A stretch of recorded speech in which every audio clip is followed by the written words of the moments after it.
নেক্সানোডে আবারও স্বাগতম। তো পূর্বের ক্লাসগুলোতে আমরা ইনসার্ট মেনুর অনেকগুলো কাজ দেখেছি। টেবিল ক্রিয়েট করা, picture, clip art, shape, chart, তারপর হেডার, ফুটার এবং পেজ নাম্বার, এগুলো দেখেছি। তো আজকে আরো কিছু কাজ দেখবো, সেটা হচ্ছে টেক্সট বক্স। টেক্সট বক্স কিভাবে আমরা এই টেক্সট বক্স নিয়ে কাজ করব সেটা দেখবো, এবং একই সাথে ওয়ার্ড আর্ট। ওয়ার্ড আর্টটা হচ্ছে এরকম। তো এই দুইটা জিনিস আমরা আজকে শিখবো। তো টেক্সট বক্সটা কি? টেক্সট বক্স হচ্ছে কোনো কিছু না, জাস্ট আপনার, আমি এখানে একটা এন্টার দিয়ে আপনার বোঝাচ্ছি। ধরেন আমি এখানে কিছু একটা লিখবো, কিন্তু আমি চাচ্ছি এটা একটা বক্সের মধ্যে লিখবো আর কি। তো সেটা কিরকম হয়? দেখেন এখানে ক্লিক করছি আমি। ক্লিক করার পর দেখেন এখানে বিভিন্ন রকম ডিজাইন আছে। তো আপনি যে কোনো একটা চুজ করতে পারেন। সিম্পল টেক্সট আমি নিলাম। নেওয়ার পর দেখেন এখানে একটা বক্স চলে আসছে এবং একটা লেখা সহ। লেখাটা হচ্ছে আপনার এক্সাম্পল জাস্ট দিয়েছে, আপনি এখানে লিখবেন আর কি। তো আমি জাস্ট এখানে টেক্সট বক্স যেটা, এটাকে কপি করে আনলাম, কপি করছি। কপি করার পর এখানে জাস্ট পেস্ট করে দিলাম, ঠিক আছে। পেস্ট করার পর দেখেন আমি জাস্ট এখানে ক্লিক করি, তাহলে আমার বক্সটা এরকম হলো। তো আমি যে আবার এটাকে সিলেক্ট করলাম, সিলেক্ট করে ভেতরে ক্লিক করে সিলেক্ট করলাম আর কি। করার পর আমি যদি এই বক্সের এই যে কর্নার ডান পাশে মিডিলে দেখেন একটা পয়েন্ট দেখাচ্ছে, এই কর্নার যদি টান দিই, তাহলে দেখেন আমার লেখাটা এই মাঝখানে চলে গেছে, ঠিক আছে। আবার আমি যদি আর একটু ডিজাইন করতে চাই, এটাকে মিডিল করি, তাহলে দেখেন মিডিলে ক্লিক করলে দেখেন সেন্টার অ্যালাইনমেন্ট হয়ে গেছে, ঠিক আছে। তো আবার আমি সেম এই এই বক্সটাকে আমি আরেকটু ডিজাইন করব। এখানে বক্সের যে লাইনটা আছে, এই লাইনটাকে আমি ডাবল ক্লিক করব। ডাবল ক্লিক করার পর দেখেন এখানে শেপ আউটলাইন আছে। এই শেপ আউটলাইন থেকে আমি এটাকে জাস্ট একটু পয়েন্টটা বাড়াই নিব। বাড়াই নিলাম, তাহলে দেখেন আমার 3 পয়েন্ট দিলাম, ঠিক আছে। আপনারা চাইলে কাস্টম পয়েন্ট দিতে পারেন। আমি জাস্ট দেখাচ্ছি এখানে। এই ওয়েটে ক্লিক করবেন, ক্লিক করার পর মোর লাইন্স, ঠিক আছে। মোর লাইন্সে আপনি দেখবেন এখানে কালার আছে। আপনি চাইলে এখান থেকে পয়েন্টটা যে কোনো পয়েন্ট দিতে পারেন, ঠিক আছে। আচ্ছা, কালারটা আমি একটু চেঞ্জ করে দিই। এখানে ব্ল্যাক আছে, ভেতরে রেড আছে। আমার টেক্সটের কালারটা হচ্ছে রেড, এবং আউটলাইনের কালারটা হচ্ছে ব্ল্যাক। তো আমি এই লাইনটাকে জাস্ট চেঞ্জ করে দিই। আমি জাস্ট কোনো গ্রিন টাইপের কোনো কিছু দিই। আচ্ছা, এইটা এইটা দিচ্ছি, ঠিক আছে। এটা দিলাম।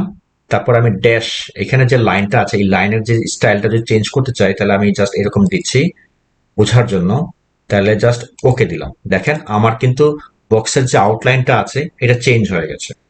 আবার আমি টেক্সটের ভেতরে যে টেক্সটের কালার, এই কালারটা আমি চেঞ্জ করতে পারি। আপনি জাস্ট এখানে ক্লিক করবেন, ক্লিক করার পর আপনি জাস্ট এই শেপ আউটলাইনের ভেতর থেকে টেক্সটের কালার চেঞ্জ করতে পারেন, অথবা আপনি যদি হোমে যান, হোমে গিয়ে এই যে টেক্সটের কালার আছে এখানে, টেক্সটের কালার যদি আপনি অন্য কোনো চেঞ্জ করেন, ইয়েলো দেন বা আদার্স কোনো, আমি এই যে পার্পলটা দিলাম, পার্পল দিলে দেখেন এইভাবে হচ্ছে, ঠিক আছে। আপনি আরো ডিজাইন করতে পারেন। সেই ডিজাইনটা হচ্ছে আপনি এই যে বক্সের যে আউটলাইন, এই আউটলাইনটাতে ডাবল ক্লিক করবেন, ঠিক আছে। ডাবল ক্লিক করলে এটার ফরম্যাট অপশনটা বের হবে। তো ফরম্যাট অপশন বের হওয়ার পর দেখেন এখানে শেপ ফিল, অর্থাৎ এই বক্সের ভেতরটা কি কি কালার দিতে চান, বা আমরা যদি কোনো কালারিং করতে চাই সেটা দেখাবে। তো এই শেপ ফিলে যাব, গিয়ে জাস্ট আমি একটু হালকা অ্যাশ কালার দিতে যাচ্ছি। ধরেন এই যে অ্যাশ কালার,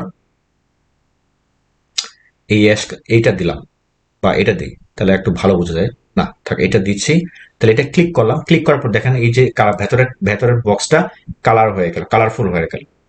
তো এইভাবে আমরা আমাদের প্রয়োজন মতো টেক্সট বক্স নিতে পারি, এবং এই বক্সটা আপনি চাইলে মুভ করতে পারবেন। এখানে ক্লিক করে আপনি ডানে বামে মুভ করতে পারবেন এবং ছোট বড় করতে পারবেন, ঠিক আছে। তো এবার আমরা ওয়ার্ড আর্ট দেখি। ওয়ার্ড আর্ট হচ্ছে ওয়ার্ড, মানে এই শব্দটা দিয়ে বোঝাচ্ছে যে ওয়ার্ড এবং আর্ট। তার মানে আপনি যে কোনো ওয়ার্ড লিখবেন এবং সেটাকে আর্ট একটু ডিজাইন করবেন আর কি, ঠিক আছে। তো ওয়ার্ড আর্টটা কিরকম, আমি জাস্ট একটু কপি করি, এটাকে কপি করে রাখলাম। না থাক, কপিটা পরে করছি। আগে আমি ওয়ার্ড আর্টটা ইনসার্ট করে নিই। তো এখানে আমি ওয়ার্ড আর্টে ক্লিক করব। ক্লিক করার পর দেখেন এখানে বিভিন্ন রকমের একটা ডিজাইন দেখা যাচ্ছে।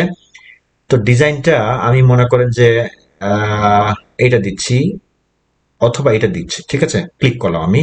আমি জাস্ট এখানে লিখে দিলাম যে ওয়ার্ড আর্ট ট্রায়াল, ঠিক আছে। আমি জাস্ট ওকে দিলাম। তো দেখেন আমার এই যে ওয়ার্ড আর্ট ট্রায়াল এরকম দেখাচ্ছে। আমি যদি এটাকে লম্বা করি, দেখেন এইভাবে দেখা যাচ্ছে। আবার আমি এটাকে আরো ছোট বড় করে দিই। ও, এটা তো ব্যাক হয়ে যাচ্ছে। আমি আর একটু জাস্ট ছোট করছি। এইভাবে চেপে ধরে ধরে আপনারা চাইলে ছোট করতে পারবেন। আপনি যদি আরো কার্ভ করতে চান তাহলে আপনি নিচে টান দিবেন, এই যে মাঝখানে ধরে নিচে টান দিবেন। আপনি যদি আবার ডিজাইন চেঞ্জ করতে চান তাহলে এখানে ক্লিক করবেন। ক্লিক করার পর দেখেন এখানে এখানে অনেক ধরনের ডিজাইন দেখাচ্ছে। আপনি জাস্ট প্রথমটা ক্লিক করলাম, দেখেন প্রথমটা এরকম হচ্ছে। আমি একটু বড় করি, আপনারা বুঝতে পারবেন।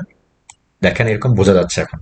আবার যদি আপনি অন্য কোনো চেঞ্জ ডিজাইন করতে চান তাহলে এখানে ক্লিক করবেন। ক্লিক করার পর দেখেন এখানে অনেক রকম ডিজাইন দেখা যাচ্ছে। আমি জাস্ট এটা দিলাম, দেখেন এখানে ওয়ার্ড আর্ট ট্রায়াল। ঠিক আছে, আপনি কিন্তু চাইলে আপনার যে শেপ সহ আপনি আরো অনেক কিছু ডিজাইন করতে পারেন।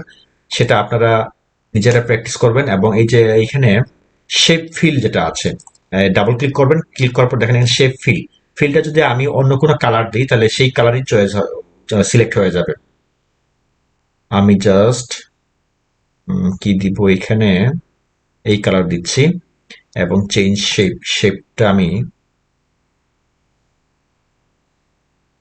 এরকম দিলাম। দেখেন আগের ডিজাইন থেকে এটা অন্যরকম চেঞ্জ হয়ে গেছে। তো এটা আমরা বিভিন্ন ধরনের ডিজাইনিং এর জন্য ইউজ করে থাকি। আমরা যদি একটু স্টাইলিশ কোনো কিছু করতে চাই সেক্ষেত্রে আমরা এই কাজগুলো করে থাকি। তো আজকের ভিডিওতে এই পর্যন্তই ছিল, ওয়ার্ড আর্ট এবং টেক্সট বক্স।